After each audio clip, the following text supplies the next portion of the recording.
అధునాతన సౌకర్యాలతో పార్కులను అందుబాటులోకి తెస్తున్నామన్నారు మున్సిపల్ శాఖ మంత్రి పొంగూరు నారాయణ. నెల్లూరు నగరంలోని 9వ డివిజన్లో ఆయన పర్యటించారు. రామాయపాళెంలోని అంబేద్కర్ పార్కును ఆయన సందర్శించి పునఃప్రారంభించారు. కార్యక్రమంలో ఆయన మాట్లాడుతూ ఆధునిక వసతులు, అధునాతన సౌకర్యాలతో కూడిన పార్కులను నగరవాసులకు అందుబాటులోకి తెస్తున్నామని వెల్లడించారు. వేసవి సెలవుల నేపథ్యంలో చిన్నారులకు ఈ పార్కులు చాలా ఉపయుక్తంగా ఉంటాయని తెలియజేశారు. అటు వాకర్స్కు కూడా పార్కులు ఉపయోగకరంగా ఉండేలా తీర్చిదిద్దుతున్నామని వెల్లడించారు. ప్రజలకు ఆహ్లాదం, ఆనందం, ఆరోగ్యాన్ని చేకూర్చడమే ప్రభుత్వ లక్ష్యమని ఆయన పేర్కొన్నారు. కార్యక్రమంలో ఆయన వెంట నుడా చైర్మన్ కోటంరెడ్డి శ్రీనివాసులరెడ్డి, నగర కమిషనర్ నందన్, మున్సిపల్ అధికారులు, పలువురు కార్పొరేటర్లు, టీడీపీ నాయకులు ఉన్నారు. 9వ డివిజన్లో అంబేద్కర్ పార్క్ని యాక్చువల్గా పునఃప్రారంభించాం. నిజంగా చాలా హ్యాపీగా ఉంది. ఈ పార్కుని చేయటం కూడా చాలా చక్కగా చేశారు. పార్కులో అన్ని రకాల ఎక్విప్మెంట్ పెట్టారు, ఒక్కటి కూడా వదలకుండా. పార్కు సైజ్ చాలా చిన్నదైనా దాంట్లో చక్కగా పెట్టారు. కలర్స్ కూడా పిల్లలకి నచ్చే కలర్స్ వేశారు. నేను ఎవరైతే కాంట్రాక్ట్ ఉన్నారో ఆ కాంట్రాక్ట్ని అధికారులు ఇద్దరు కూడా ప్రత్యేకంగా అభినందిస్తున్నాను. మీకు అందరికీ తెలిసిందే, 2014-19లో ఈ రాష్ట్రంలో మున్సిపల్ శాఖ మంత్రిగా ఉన్నప్పుడు అప్పుడున్న 110 మున్సిపాలిటీల్లో ప్రతి మున్సిపాలిటీలో ఉన్న పార్కులకి ప్రత్యేకమైన శ్రద్ధ చూపించాం. ఎందుకంటే గౌరవనీయ ముఖ్యమంత్రి నారా చంద్రబాబు నాయుడు గారు గ్రీన్ కార్పొరేషన్ పెట్టారు. ఆ గ్రీన్ కార్పొరేషన్ ద్వారా ప్రతి మున్సిపాలిటీలో ఉన్న సెంటర్ డివైడర్లు కావచ్చు, పార్కులు కావచ్చు, లేకులు కావచ్చు, వాటిని చేయమని ఆదేశిస్తే రాష్ట్రం మొత్తం చేసాం. అదే నేపథ్యంలో నెల్లూరు వ్యక్తిగా నెల్లూరును కూడా డెవలప్ చేయాలని అనేక పార్లు డెవలప్ చేసాం. అయితే గత ప్రభుత్వం వాటిలన్నింటినీ నిర్వహణ చేసింది. పార్కులో పెట్టిన ఎక్విప్మెంట్ మెయింటెనెన్స్ కూడా చేయాల వదిలేశారు. మెయింటెనెన్స్ చేయకుంటే ఎక్విప్మెంట్ ఉండదు. మళ్ళీ ఈ ప్రభుత్వం రాగానే నెల్లూరులో ఉన్న అన్ని పార్కులు తిరిగాను. ఒక సిటీ నుంచి ఎమ్మెల్యేగా ఎన్నికయ్యాను. ఇక్కడ 46 పార్కులు ఉన్నాయి ఒక సిటీలోనే, రూరల్ కాకుండా. రూరల్లో కూడా తిరుగుతాం, నేను ఎమ్మెల్యే ఇద్దరం తిరుగుతాం. ఈ యొక్క 46 పార్కులకి ఒక మాస్టర్ ప్లాన్ చేసి ఈ నెలాఖరు లోపల వీలైనంత వరకు పిల్లలకి హాలిడేస్ 23 నుంచి ఇచ్చారు. 23 నుంచి వాళ్ళు హాలిడేస్ లోపల మ్యాక్సిమం కంప్లీట్ చేయమన్నాను. అధికారులు మ్యాక్సిమం కంప్లీట్ చేశారు. కొన్ని ఫైనల్ టచెస్లో ఉన్నాయి. అవి ఆ కొరవ కూడా ఈ నెలాఖరు కంప్లీట్ చేయడం జరుగుతుంది. అదేవిధంగా 54 స్కూల్స్ సిటీలో ఉన్నాయి. అక్కడ ఎక్కడా ప్లే ఎక్విప్మెంట్ లేదు, జిమ్ ఎక్విప్మెంట్ లేదు. వాటన్నిటి కూడా చేయమని ఆదేశించాను. వాళ్ళు అదే పని మీద ఉన్నారు. మొన్న పాలిటెక్నిక్ కాలేజీకి పోతే పాలిటెక్నిక్ కాలేజీలో అక్కడ రిక్వెస్ట్ చేశారు, సార్ మాకు పెద్ద ప్లే గ్రౌండ్ ఉంది, మాకేమీ లేదంటే ఇమీడియట్గా మున్సిపల్ శాఖ అధికారులకు ఇచ్చాను. మీరు పాలిటెక్నిక్ కాలేజీ వాళ్ళతోనూ అసోసియేట్ అయ్యి కోఆర్డినేట్ చేసుకుని ఆ వర్క్ కూడా టేకప్ చేయమని. ఈ విధంగా నెల్లూరులో ఉన్న ప్రతి పార్కును చేస్తూ రాష్ట్రంలో ఉన్న అన్ని మున్సిపాలిటీస్లో కూడా ఇదే విధంగా చేస్తామని తెలియజేస్తున్నాను. మీకు అందరికీ తెలిసిందే, నెల్లూరులో 2014-19లో 550 కోట్లతో అండర్ గ్రౌండ్ డ్రైనేజీ, 550 కోట్లతో వాటర్ ప్రాజెక్ట్స్ టేకప్ చేసాం.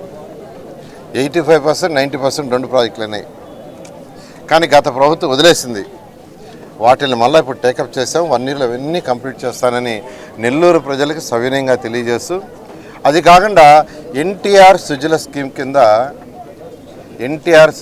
కింద నెల్లూరు కార్పొరేషన్లో 6 లక్షల లీటర్ల వాటరు, మినరల్ వాటరు కేవలం 2 రూపాయలకి 20 లీటర్లు ఇచ్చే ప్రోగ్రాం తెచ్చా.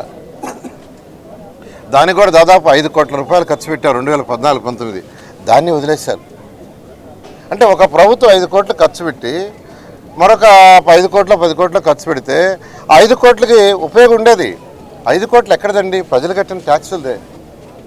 మా మీద కోపంతో 2014-19లో ఏ పని అయితే చేసామో ఆయన వదిలేశారు. వదిలేయటం వల్ల 5 సంవత్సరాలు ఆ డబ్బు వృధా అయినట్టే. అది జగన్మోహన్ రెడ్డి యొక్క పరిపాలన. పిచ్చితొక్క పరిపాలన అంటారు. నిజంగానే పిచ్చితొక్కల వ్యవహారం. ఒక ప్రభుత్వం ఏదైనా చేస్తే దాన్ని కంటిన్యూ చేయలా, ఆగిపోయినాయి. కానీ ఈ ప్రభుత్వం వచ్చిన తర్వాత అవన్నీ టేకప్ చేసాం. మొన్న యాక్చువల్గా 47 వార్డులు, 47 వార్డులో 1 లక్ష లీటర్లది ఇనాగ్రేషన్ చేసాం. ఇవాళ ఈవినింగ్ 54వ డివిజన్లో మరొక 1 లక్ష ఇనాగ్రేషన్ చేస్తున్నాం. తర్వాత రాబోయే మంత్ ఎండింగ్ లోపల కానీ ఫస్ట్ వీక్లో కానీ మరొక 1 లక్ష, ఇది సిటీలో 3 లక్షలు, ఇది అయిన తర్వాత రూరల్లో కూడా టేకప్ చేస్తాం. దానివల్ల దాదాపు 3 లక్షల లీటర్లు పర్ డే చక్కగా మినరల్ వాటర్ కేవలం ₹2కి 20 లీటర్లు. చాలామంది నాకేం సజెస్ట్ చేశారంటే, సార్ ₹5కి పెట్టచ్చు 20 లీటర్లు, ₹2 అవసరం లేదు, దానివల్ల మున్సిపల్ దానికి ₹1 కోటి నష్టం వస్తుందని కూడా చెప్పాను.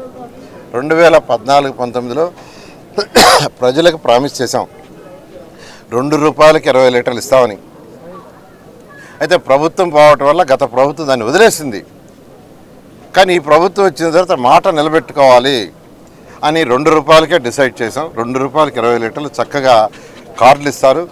ఆ కార్డులోనే యాక్చువల్గా డైరెక్ట్గా ఆడ సెన్సార్తో ఎవరికొళ్ళు పట్టుకోపోవచ్చు. అలాంటి కార్యక్రమం తీసుకుని ఇదంతా కూడా నెక్స్ట్ మంత్ 15వ తేదీ లోపల వీలైనంత వరకు 3 లక్షల లీటర్లు ప్రతిరోజు వచ్చేటట్టుగా నెల్లూరు ప్రజలకు ఇస్తానని తెలియజేస్తూ అనేక వర్కులు అండర్గ్రౌండ్ డ్రైనేజ్ కానీ, డ్రింకింగ్ కానీ, అదేవిధంగా కెనాల్స్ ఉన్నాయి.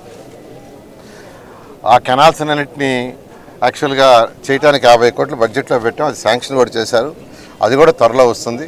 సిల్ట్ తీయమని నేను అధికారులకు ఇచ్చాను. చిన్న కెనాల్స్ అయినా పెద్ద కెనాల్స్ అయినా, చిన్న కెనాల్స్లో సిల్ట్ తీయాలంటే సుమారు 1 కోటి అవుతుందన్నారు, పెద్ద కెనాల్స్లో సిల్ట్ తీయాలంటే 2.5 కోటి అవుతున్నారు.